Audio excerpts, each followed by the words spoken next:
بسم اللہ الرحمن الرحیم۔ السلام علیکم۔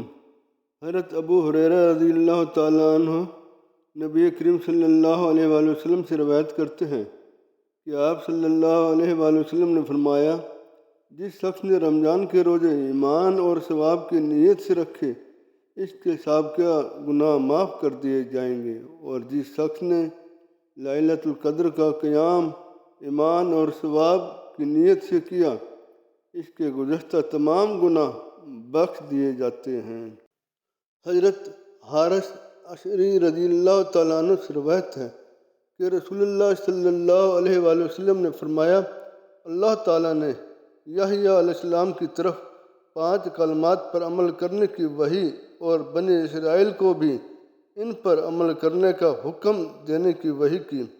پھر گویا انہوں نے اس کام میں تاخیر کر دی تو عیسیٰ علیہ السلام ان کے پاس آئے اور کہا، بے شک اللہ تعالیٰ نے آپ کو 5 کلمات کا حکم دیا ہے کہ آپ ان پر عمل کریں اور بنی اسرائیل کو بھی ان پر عمل کرنے کا حکم دیں، لہٰذا یا تو آپ انہیں خبر دیں یا پھر میں انہیں خبر دیتا ہوں۔ تو حضرت یحییٰ علیہ السلام نے فرمایا، اے میرے بھائی، ایسا نہ کرنا، کیونکہ میں ڈرتا ہوں کہ اگر تم نے مجھ سے پہلے یہ کلمات انہیں بتائے تو مجھے زمین میں دھسا دیا جائے گا یا عذاب دیا جائے گا۔ لہٰذا انہوں نے بنی اسرائیل کو بیت المقدس میں جمع کیا، حتیٰ کہ مسجد بھر گئی اور لوگ برآمدوں اور بالکنیوں میں بیٹھ گئے۔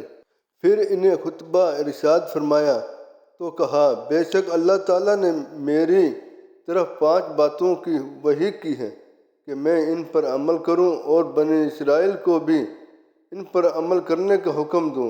ان میں سے پہلی بات یہ ہے کہ تم اللہ کے ساتھ کسی چیز کو شریک نہ بناؤ، کیونکہ اللہ کے ساتھ شریک کرنے والے شخص کی مثال اس شخص جیسی ہے جس نے اپنے خالص مال سونے یا چاندی کے ساتھ ایک غلام خریدا، پھر اسے گھر میں بساتا ہے اور کہتا ہے کام کرو اور اس کی اجرت مجھے دو، تو وہ کام کرتا ہے اور اس کی اجرت اپنے آقا کے علاوہ کسی اور شخص کو دیتا ہے، تو تم میں سے کون ہے جو یہ بات پسند کرے کہ اس کا غلام ایسا ہو؟ پس اللہ تعالیٰ نے تمہیں پیدا کیا ہے اور تمہیں رزق عطا کیا ہے، تو تم اس کے ساتھ کسی کو شریک مت بناؤ، اور جب تم نماز کے لیے کھڑے ہو تو ادھر ادھر مت جھانکو، کیونکہ اللہ تعالیٰ اپنے چہرے اقدس کے ساتھ اپنے بندے کے چہرے کی طرف متوجہ ہوتا ہے جب تک وہ دوسری طرف متوجہ نہیں ہوتا۔ اور میں تمہیں روزہ رکھنے کا حکم دیتا ہوں، اور اس کی مثال اس شخص جیسی ہے جو ایک جماعت کے ساتھ ہے اور اس کے پاس کستوری کی ایک تھیلی ہے۔ ان میں سے ہر شخص پسند کرتا ہے کہ وہ کستوری کی خوشبو سونگھ لے، اور بے شک روزہ اللہ کے نزدیک کستوری کی مہک سے زیادہ پاکیزہ ہے۔ اور میں تمہیں صدقہ کرنے کا حکم دیتا ہوں، اور اس کی مثال اس شخص کی ہے جسے دشمن نے قیدی بنا لیا ہو اور اس کے ہاتھ اس کی گردن کے ساتھ باندھ دیے ہوں، اور پھر انہوں نے ان کی گردن اڑانے کے لیے اسے قریب کر لیا ہو، تو اس نے کہنا شروع کر دیا، کیا میں تمہیں اپنی جان کا فدیہ دے کر آزادی حاصل کر لوں؟ لہٰذا وہ ہر چھوٹی بڑی چیز انہیں دینا شروع کر دیتا ہے حتیٰ کہ وہ فدیہ دے کر آزادی حاصل کر لیتا ہے۔ اور میں تمہیں اللہ کا ذکر بکثرت کرنے کا حکم دیتا ہوں، اور اللہ تعالیٰ کا ذکر کی مثال اس شخص جیسی ہے جس کے پیچھے تیز رفتار دشمن لگا ہو حتیٰ کہ وہ ایک مضبوط قلعے میں آ کر پناہ حاصل کر لیتا ہے۔ اس طرح بندہ صرف اللہ کے ذکر کے ساتھ شیطان سے پناہ حاصل کر سکتا ہے۔ رسول اللہ صلی اللہ علیہ وآلہ وسلم نے فرمایا، اور میں تمہیں 5 چیزوں کا حکم دیتا ہوں جن کا اللہ تعالیٰ نے مجھے حکم دیا ہے۔ نمبر 1، جماعت کے ساتھ وابستہ رہنا۔ نمبر 2، امیر و حکمران کی بات سننا۔ نمبر 3، اور اطاعت کرنا۔